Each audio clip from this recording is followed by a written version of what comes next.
Moi, je m'appelle Bertrand de Bonneau, et donc je suis neurochirurgien à Paris. J'ai migré cet été, j'ai travaillé pendant 15 ans à la clinique des Cèdres à Toulouse.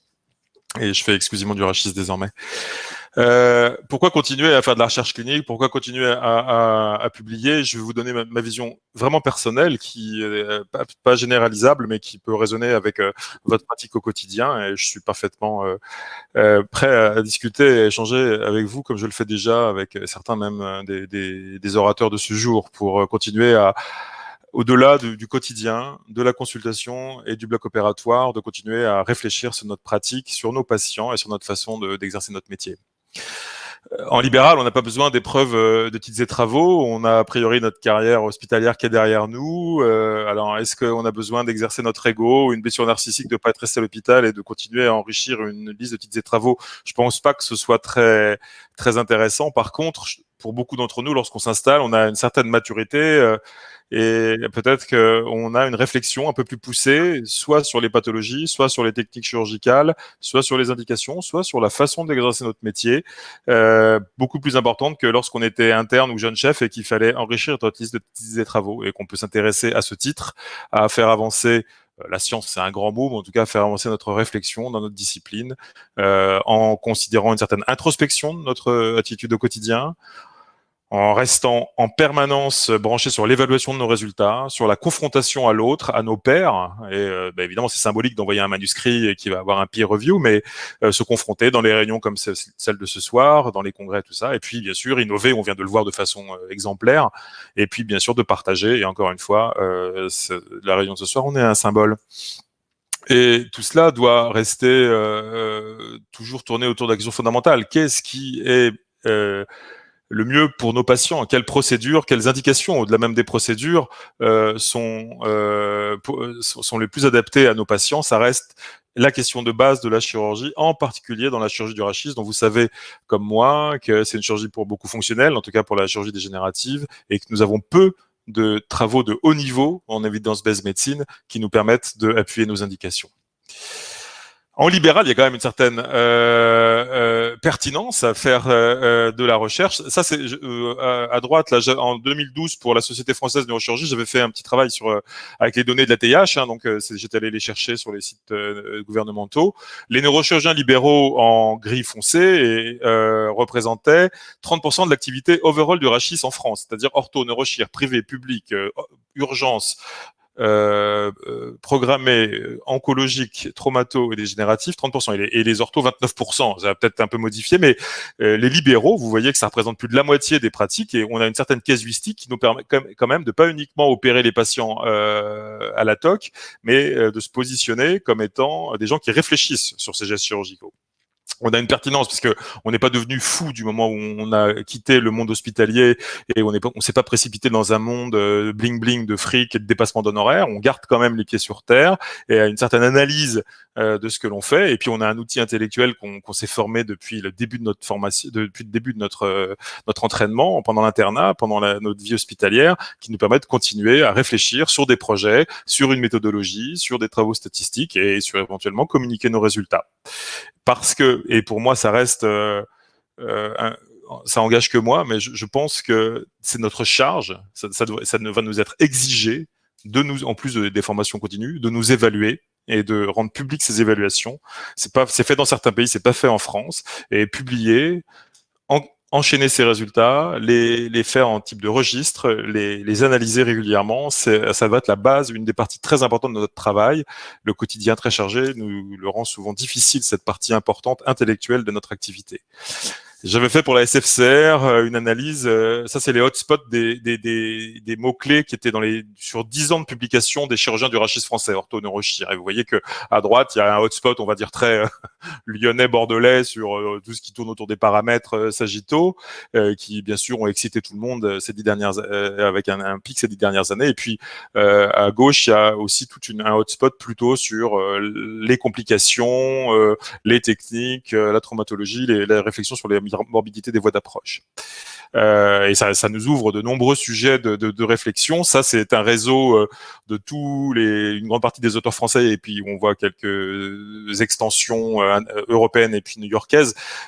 Beaucoup de évidemment de nom de l'hôpital, mais des gens qui ont fait la migration, des gens qui travaillent sur les deux structures, et on voit apparaître de plus en plus des travaux chez les chirurgiens privés, puisque c'était le thème de ce qu'on m'a donné à explorer ce soir. Vous voyez que dans les 3 papiers les plus cités sur les 10 dernières années en France, bon, il y a 2 papiers de Roussouli, hein, c'est la French Revolution, mais il y a un papier de Sébastien Charofsky, donc qui était déjà à l'époque au Parc à Toulouse et qui est le 3e papier le plus cité de ces 10 dernières années en France. Donc un chirurgien du privé dans Spine a fait un travail de fond sur la morbidité de la chirurgie des scolioses. Après, qu'est-ce qu'on est en fait? Bon, évidemment, ça c'est un papier qu'on parle des chirurgiens orthopédistes, donc on pourrait faire le même sur les neurochirurgiens. Hein. Et comment est-ce qu'on est, et pour moi, ça reste la base de ma réflexion. C'est pour ça que là, je l'imposerai pas aux autres. Mais moi, ce qui m'intéresse dans le fait de rechercher, de travailler sur, de faire un peu de recherche clinique, c'est comment est-ce qu'on peut affronter l'incertitude absolue qui est la base de notre métier, l'incertitude des résultats, des indications, de ce qu'on va proposer aux patients, l'explication, comment expliquer que sur 6 chirurgiens, il y a 6 propositions différentes pour même pathologie. Hein. On y a fait déjà allusion aujourd'hui. Comment est-ce qu'on fait pour affronter l'incertitude? Et certains disent que savoir affronter l'incertitude, c'est une preuve d'intelligence. En chirurgie, malheureusement, ça découle de vieilles habitudes, de ce que son patron nous a dit quand on était interne. Voilà, la première chose que fait un chirurgien quand il n'y a pas de preuve dans une décision chirurgicale, c'est qu'il dit voilà, ça marche quand c'est moi qui le fais, quoi. Et moi, je trouve que ça, c'est très dangereux. Parce que là, on peut approcher ce qu'on appelle la zone de confort, c'est-à-dire que l'espèce de barrière qu'on s'est fait autour de soi pendant toute sa formation, pendant tout son internat, la résistance au changement, la néophobie, qui fait que on va non pas faire ce qui est bien pour le patient, mais on va faire ce qui est bien pour soi, pour se protéger du stress, de la vague médico-légale qu'on connaît en chirurgie du rachis, etc., etc. Vincent Fier en a parlé tout à l'heure, on pourrait parfaitement faire, certains font des plifs pour toutes les pathologies du rachis. Black disc, récidive de hernie discale, déformation, spondylolisthésis lytique, spondylolisthésis dégénératif. Je fais des plifs parce que c'est comme ça que j'ai fait quand je me suis installé et c'est comme ça que je ferai jusqu'à la fin de ma carrière. C'est épouvantable d'être le chirurgien d'une seule technique et pas d'adapter la technique à chaque patient et de pouvoir faire plusieurs interventions. Et c'est sur ce point-là que moi, j'ai articulé une grande partie des travaux qu'on a fait récemment, qui sont très modestes, mais qui je trouve absolument passionnants. Et alors, autant vous dire qu'en chirurgie du rachis, vous le savez tous, en particulier en dégénératif, c'est une ère absolument inépuisable puisqu'on tarde à voir arriver des travaux scientifiques de haut niveau. Il y avait un éditorial de Deyo il y a une dizaine d'années dans New England Journal of Medicine qui disait qui a besoin de la chirurgie du rachis, et finalement à l'époque il concluait qu'il n'y en avait pas grand monde et malheureusement il y avait le poids de l'industrie des implants qui poussaient des indications et c'était un petit peu la conclusion un peu facile qu'il faisait sur cet éditorial. C'est rare qu'on voit apparaître des travaux comme celui de Peter Forst, qui par ailleurs, avec qui je travaille à Eurospine, et qui est tombé du ciel comme ça, un vrai travail bien fait à base du registre de l'Europe du Nord sur des indications. Et on a très peu de travaux de ce niveau-là dans notre discipline. Et de toute façon, on a très peu de guidelines. Et quand on en a, de toute façon, on les suit pas forcément. Hein. C'est bien le problème. Et c'est pour ça qu'on voit des radios comme celle que Vincent Fier nous a montré tout à l'heure, avec de la chirurgie de reprise qui est sans doute passionnante intellectuellement, mais qui est toujours dure pour les patients.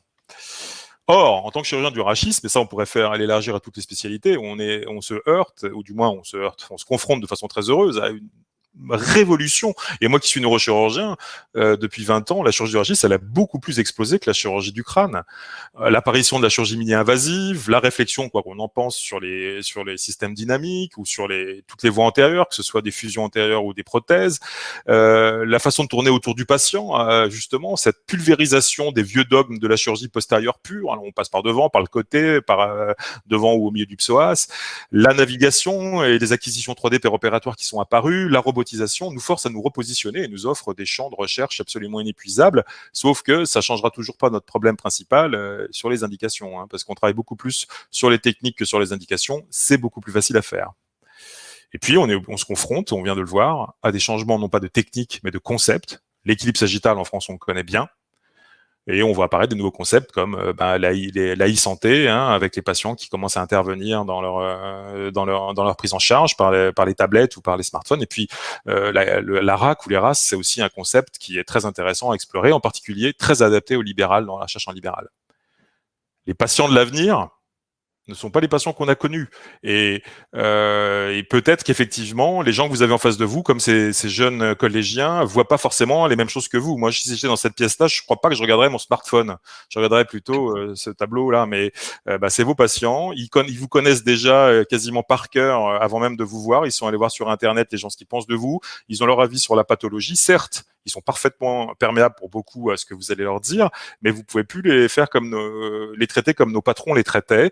D'autant qu'à l'avenir, les scores qu'ils vont remplir avant, pendant et après leur hospitalisation, depuis leur smartphone, depuis leur ordinateur personnel, ce qu'on appelle les Patient Reported Outcomes, eh bien, ils vont intervenir directement dans l'intelligence artificielle, j'en suis certain, mais même dans certains pays, ça commence comme à Stockholm, et sans doute en France bientôt, carrément dans notre rétribution. Donc, on va être obligé d'intégrer les patients à notre activité. Donc, tout ça, ça nous offre des domaines incroyables de travail. Et je termine juste sur ces quelques éléments d'idées de recherche. Et je pense que, étant comme beaucoup d'entre vous et beaucoup d'orateurs de ce soir investis dans la SFCR et dans la Société française de neurochirurgie en ce qui me concerne, dont je suis le vice-président, on ne coupera pas un jour à réfléchir sur un registre français. Tout ce qu'on voit dans ce qu'a montré Vincent Fier sur l'acquisition prospective des données, sur les outils que nous ont proposés aussi Arthur et puis Vincent, je vois pas comment un jour on pourra pas échapper à une discussion d'acquérir de façon prospective, comme l'ont fait les gens de l'Europe du Nord, qui sont peut-être plus rigides que nous et plus respectueux d'un registre, mais ce sera sans doute un outil absolument incroyable, et peut-être que l'intelligence artificielle et le deep learning sont des outils qui pourront être adaptés lorsqu'on décidera en France de s'y mettre. Je reviens à quelques exemples d'inspiration pour vous montrer, parce qu'on a envie de vous parler de ce qu'on peut faire en recherche en libéral. Toujours introspecter, s'évaluer, se confronter aux autres, aller vers l'innovation et aller vers le partage.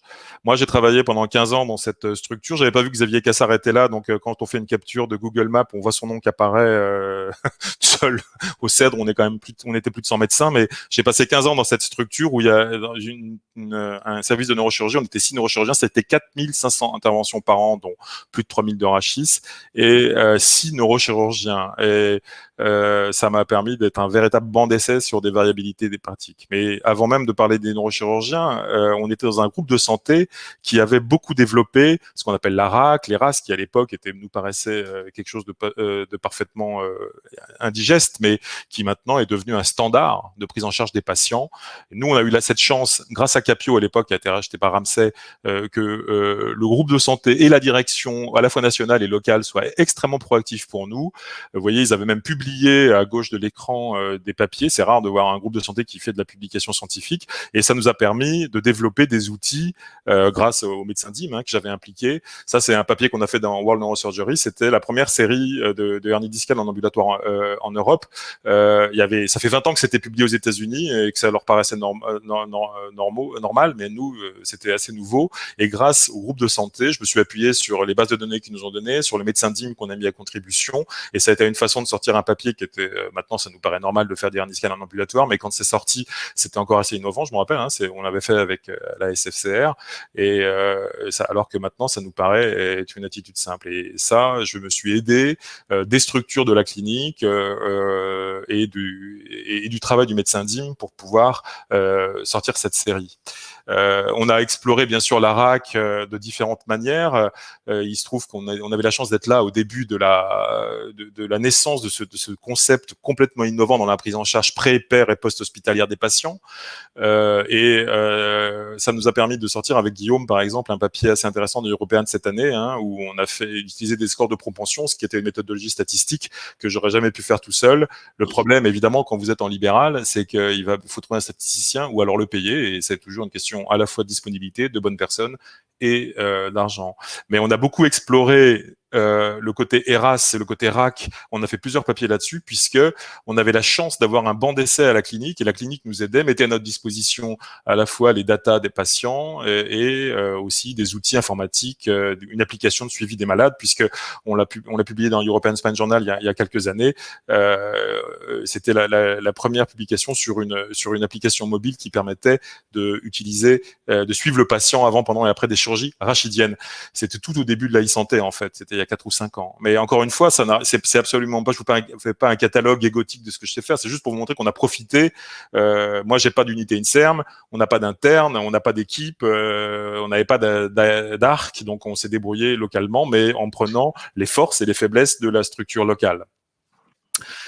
Au-delà de travailler sur des concepts qui étaient liés à la structure locale, on a aussi travaillé sur nous-mêmes. En tant que neurochirurgien, moi, j'avoue que j'étais absolument dévasté en prenant en charge de la pathologie lombaire dans une région, à l'époque, le sud-ouest de la France, où je crois qu'il y avait plus de rhumatologues, ou alors que les rhumatologues et les médecins généralistes avaient oublié ce que c'était que la pathologie rachidienne et qui nous envoyaient toute hernie discale ou tout lombalgique au bout de 15 jours. Et j'en avais fait un papier. C'était un peu un papier qui m'a servi j'ai fait d'une analyse ou d'une psychanalyse, en fait, puisqu'on avait montré d'ailleurs, on avait pris deux autres centres, dont le CHU de Nantes et une clinique à Nantes, pour montrer que près de 35% des patients qui venaient nous voir en primo-consultant en neurochirurgie n'avaient rien à faire là, soit pas d'examen complémentaire correct, soit mal examiné, soit des pathologies non chirurgicales, et que ça, hormis le fait que ça nous fasse chier pendant les consultations, c'était insupportable d'un point de vue médico-économique. Et encore une fois, c'est un papier qui est né d'une plaisanterie entre confrères et qui finalement a été publié et on en a fait quelques communications. On a aussi beaucoup échangé chez les neurochirurgiens libéraux dans une journée qu'on fait tous les ans sur la pression médico-légale. Vous savez que la chirurgie du rachis à elle seule, elle est presque quasiment la moitié de tout l'argent qui est donné qui est donné à des patients lorsqu'il y a des problèmes de plainte. C'est une chirurgie à haute sinistralité et à plainte fréquente. On avait sorti un papier, on a sorti plusieurs papiers sur ce sujet à partir de réactions qui ont été faites chez les neurochirurgiens libéraux. Ce papier-là a montré quand même qu'il y avait 37% des neurochirurgiens libéraux qui envisageaient raccourcir leur activité à cause de la montée des plaintes médico-légales, c'est-à-dire plus de 2 par an et par chirurgien. On a exploré ce concept de côté médico-légal parce que c'est très bien de réfléchir sur les indications d'arthrodèse ou sur les techniques de déformer les tiges. Alors Dieu sait si c'est important, mais c'est aussi important de réfléchir sur notre quotidien. S'il y a 30% des neurochirurgiens libéraux qui font de la médecine défensive, je vous ai pas montré ça avant, mais si 30% des neurochirurgiens libéraux font de la médecine défensive, c'est-à-dire font des chirurgies moins risquées pour pas prendre de risque d'avoir des problèmes médico-légaux, ça pose un problème quand c'est 30% d'un groupe qui fait lui-même 30% de la chirurgie du rachis en France. Et tout ça à cause de la poussée médico-légale. Donc on a creusé ce sujet-là, et je suis très content de cet article qui a été publié cette année dans Acta Neurochirurgica, parce que le premier auteur est un anthropologue de la santé, et on l'a fait avec médecin des assurances, expert, neurochirurgien, un anthropologue de la santé et une psychiatre spécialisée dans ce type de problème. Et on a sorti pour la première fois dans un bouquin, dans Acta Neurochirurgica, donc un bouquin de chirurgie, un article où il n'y a aucune statistique, qui est un pur article de méthodologie qualitative.